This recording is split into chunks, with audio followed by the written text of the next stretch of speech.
ನಾನು ನಿನ್ನೆ ಒಂದು ವಿಷಯವನ್ನು ಗಮನಿಸಿದ್ದೇನೆ.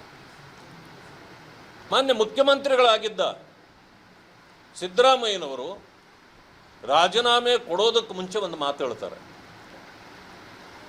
ನಾನು ರಾಜಕೀಯ ನಿವೃತ್ತಿ ಹೊಂದೋದಿಲ್ಲ,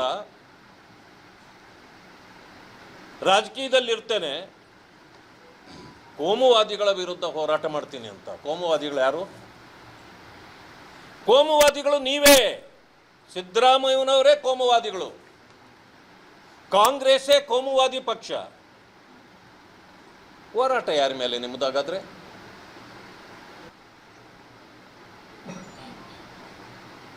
ದೇಶದ ಪ್ರಧಾನಮಂತ್ರಿಯನ್ನ ನಿಂದಿಸುವುದನ್ನು ಮಾತ್ರ ಸಿದ್ದರಾಮಯ್ಯನವರು ಮರೆಯಲಿಲ್ಲ. ಮಾತೆತ್ತಿದ್ರೆ ಅಹಿಂದ ಅಹಿಂದ ಅಹಿಂದ ಜಪ ಮಾಡ್ತೀರಿ. ಸಂಕಟ ಬಂದಾಗ ವೆಂಕಟರಮಣ ಅಂತ ಮಾಡ್ತಾರಲ್ಲ, ಹಾಗೆ ಅಹಿಂದ ಜಪ ಮಾಡ್ತೀರಿ. ದೇಶದ ಪ್ರಧಾನಮಂತ್ರಿಗಳೇನು ಬ್ರಾಹ್ಮಣರ? ಅವರು ಕೂಡ ಅಹಿಂದ ಅಲ್ವಾ? ಯಾಕೆ ಅವರು ಅಹಿಂದ ಅಂದ ಮೇಲೆ ಆ ಅಹಿಂದ ವ್ಯಕ್ತಿಯ ಮೇಲೆ ನಿಮಗೆ ಯಾಕೆ ಗೌರವ ಇಲ್ಲ? ನೀವು ಮಾತಿನ ಬರದಲ್ಲಿ, ಅಧಿಕಾರದ ಮದದಲ್ಲಿ ಇನ್ನೊಬ್ಬ ಅಹಿಂದ ನಾಯಕನನ್ನು ನೀವು ತುಚ್ಛವಾಗಿ ಮಾತಾಡ್ತಕ್ಕಂಥದ್ದು ಇದು ನಿಮಗೆ ಗೌರವ ಕೊಡ್ತದಾ? ರಾಜ್ಯದಲ್ಲಿ ಇವತ್ತಿನ ದಿವಸ ಎಲ್ಲ ಜನರು ಇಂಥ ವ್ಯವಸ್ಥೆ ಹೋಗಬೇಕು ಅಂತ ಕಾಯ್ತಿದ್ರು. ಮಾತೆತ್ತಿದ್ರೆ ಆಯಿಲ್ ಕಂಪನಿಗಳು 3 ರೂಪಾಯಿ ಡೀಸೆಲ್ ಮತ್ತು ಪೆಟ್ರೋಲ್ ಬೆಲೆ ಏರಿಸಿದ್ರು. ಅದು ಆಯಿಲ್ ಕಂಪನಿಗಳು. ಯುದ್ಧದ ಕಾರ್ಮೋಡ ಇರುವಾಗ ಅಂತಾರಾಷ್ಟ್ರೀಯ ಮಾರುಕಟ್ಟೆಯಲ್ಲಿ ತೈಲ ಬೆಲೆಗಳು ಹೆಚ್ಚಾದಾಗ ಅವುಗಳನ್ನು ನಿರ್ಧರಿಸ್ತಕ್ಕಂಥದ್ದು ಬೆಲೆ ಏರಿಕೆ ಮಾಡಬೇಕಾ ಬೇಡ ಅಂತ ಆಯಿಲ್ ಕಂಪನಿಗಳು. ಅವು ಸರ್ಕಾರದ ಇದರಲ್ಲಿಲ್ಲ.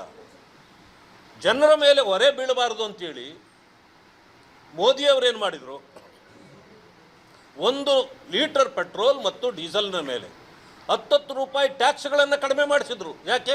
ಜನರಿಗೆ ಅನ್ಯಾಯ ಆಗಬಾರ್ದು, ತೊಂದರೆ ಮಾಡಬಾರ್ದು ಅಂತ. ತಾತ್ಕಾಲಿಕವಾಗಿ ಯುದ್ಧ ನಿಂತೋಗಿಬಿಟ್ರೆ ಎಲ್ಲವೂ ಸರಿ ಹೋಗ್ತದೆ ಅಂತ. ಅದು ಆಗಲಿಲ್ಲ. ಮತ್ತೆ ಮತ್ತೆ ಮತ್ತೆ ಅದು ಹೆಚ್ಚಾಯಿತು. ಆಯಿಲ್ ಸಿಗೋವಂಥದ್ದು ಕಷ್ಟ ಆಯಿತು, ಬೆಲೆ ಏರಿಕೆಗಳು ಆಗೋಯ್ತು. ಆಯಿಲ್ ಕಂಪನಿಗಳು ಎಷ್ಟು ಲಾಸನ್ನು ತಡ್ಕೊಳ್ಳಿಕ್ಕೆ ಸಾಧ್ಯ? ಅದಕ್ಕೆ ಅವರು ಹೆಚ್ಚು ಮಾಡಿದರು. ಹೆಚ್ಚು ಮಾಡಿದ ತಕ್ಷಣ ಮೋದಿಯವರೇ ಹೆಚ್ಚು ಮಾಡಿಬಿಟ್ರು ಅಂತೇಳಿ ಹೇಳ್ತೀವಿ. ತೊಂದರೆ ಕೊಡದೆ ಆ ಟ್ಯಾಕ್ಸನ್ನು ನಾವು ಲೇವಿ ಮಾಡೋದಿಲ್ಲ ಅಂತ ಹೇಳಿ ಬರೀ ಕೇಂದ್ರ ಸರ್ಕಾರವನ್ನು ನಿಂದಿಸ್ತಾ ಇದ್ದರೆ ನಿಮಗೇನು ಸಿಗತ್ತೆ? ಆ ಕಾರಣದಿಂದ ನಾನು ಈ ರಾಜ್ಯ ಸರ್ಕಾರದಲ್ಲಿ ಈಗ ಏನೋ ಅಧಿಕಾರ ಹಸ್ತಾಂತರಗಳು ಆಗ್ತಾ ಇದೆ, ಮುಂದೆ ಬರ್ತಕ್ಕಂಥವರಾದರೂ ಕೂಡ ಇದರ ಬಗ್ಗೆ ಚಿಂತೆ ಮಾಡಬೇಕು. ನಾನು ಮೊದಲು ಹೇಳಿದ್ದೇನೆ, ಅಧಿಕಾರ ಹಸ್ತಾಂತರದಿಂದ ಭ್ರಷ್ಟಾಚಾರ ಹೋಗೋದಿಲ್ಲ, ನಾಯಕತ್ವ ಬದಲಾವಣೆಯಿಂದ ವ್ಯವಸ್ಥೆ ಬದಲಾಗೋದಿಲ್ಲ. ಏನಿದೆಯೋ ಇನ್ನಷ್ಟು ಪರ್ಸೆಂಟೇಜ್ ಹೆಚ್ಚಾಗುತ್ತೆ ಹೊರತು ಬೇರೆ ಏನೂ ಆಗೋದಿಲ್ಲ. ಆದ್ದರಿಂದ ಇದು ಈ ಕಾಂಗ್ರೆಸ್ ಸರ್ಕಾರ ಜನವಿರೋಧಿ ಸರ್ಕಾರ ಇದೆ. ಜನವಿರೋಧಿ ಸರ್ಕಾರ ಇರೋದ್ರಿಂದ ಆದಷ್ಟು ಬೇಗ ಗೊಂದಲಗಳು ಸೃಷ್ಟಿಯಾಗ್ತವೆ. ಯಾವುದೇ ವ್ಯವಸ್ಥೆ ಈಗ ಬರ್ತಕ್ಕಂಥ ಹೊಸ ವ್ಯವಸ್ಥೆ 1 ವರ್ಷವೂ ಕೂಡ ಇರ್ತದೆ ಅಂತ ಅನಿಸೋದಿಲ್ಲ. ಆ ಕಾರಣದಿಂದ ಜನ ಇವತ್ತು ಸಜ್ಜಾಗಬೇಕಾಗಿದೆ. ಈ ಸರ್ಕಾರವನ್ನು ಕಿತ್ತೊಗೆಯಬೇಕು, ಒಂದು ಉತ್ತಮ ವ್ಯವಸ್ಥೆಯನ್ನು ತರಬೇಕು ಅಂತೇಳಿ ಜನರ ಮನಸ್ಸಿನಲ್ಲಿ ಇದೆ. ಆ ಕಾರಣದಿಂದ ಭಾರತೀಯ ಜನತಾ ಪಕ್ಷ ಈಗ ತನ್ನ ಕಾರ್ಯೋನ್ಮುಖವಾಗಿ ಇಡೀ ರಾಜ್ಯದಲ್ಲಿ ಸಂಘಟನಾತ್ಮಕವಾಗಿ ಬಲಗೊಂಡಿದೆ. ಮತ್ತಷ್ಟು